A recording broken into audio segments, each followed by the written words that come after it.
Hello everyone, welcome to my channel Priya Sikdas vlog. তো আজকে আমি বানাতে চলেছি ভুট্টা দিয়ে কিছু হেলদি স্ন্যাক। তো চলো, এর জন্য আমাদের প্রয়োজন ভুট্টা।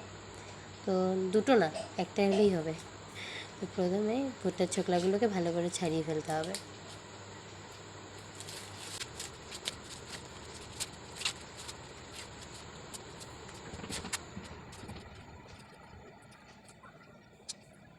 দেখো, আমার ভুট্টা ছাড়ানো হয়ে গেছে।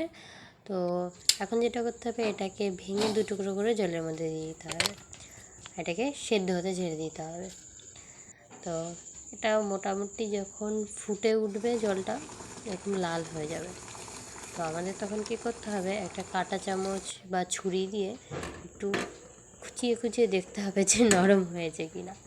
তো যাই হোক, আমার ভুট্টাগুলো মোটামুটি সেদ্ধ হয়ে গেছে। তো আমি এখন কী করবো, গ্যাসটা বন্ধ করে দেবো। তো এদিকে গ্যাসটা বন্ধ করে দিয়ে আমি ওদিকে বাকি ভুট্টার অন্য উপকরণগুলোকে গুছাতে শুরু করব। তো এখানে আমার লাগছে টমেটো, লেবু, পেঁয়াজ, একটা সেদ্ধ আলু আর কিছু কাঁচা লঙ্কা ঝালের জন্য।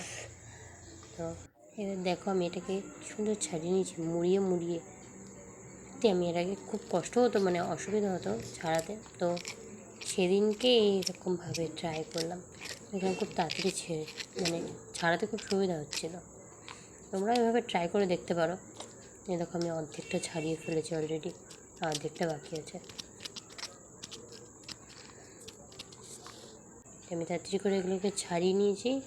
এবার বাকি এগুলোকে মাখানোর। তো আমি মাখানোর জন্য প্রথমে একটা বাটি নিয়ে নিয়েছি। তো বাটিতে আস্তে আস্তে সবগুলো উপকরণ দিয়ে দেবো, যা যা লাগছে। পেঁয়াজ, আলু, ভুট্টা, টমেটো, কাঁচা লঙ্কা সব দিয়ে তারপরে আমি এর উপরে দেবো একটু লবণ। লবণটা ভালো পরিমাণ মতো লবণ দিয়ে নেওয়ার পরে এরপরে আমি দেবো একটুখানি চাট মশলা। তারপরে যে লেবুটা রাখা ছিল, ওই লেবুটাকে ভালো করে নিংড়ে নিংড়ে ওর সব রসগুলো বের করে দিয়ে দেবো। তো তারপরে ঝাঁকানাকা করে একটু মাখিয়ে নিতে হবে, রান্না করে। তারপরে যাই হোক, আমার মাখানোটা প্রায় হয়ে গেছে। তো বাকিটা দেখাবো না। এই দেখো, আমি চলে এসেছি খেতে।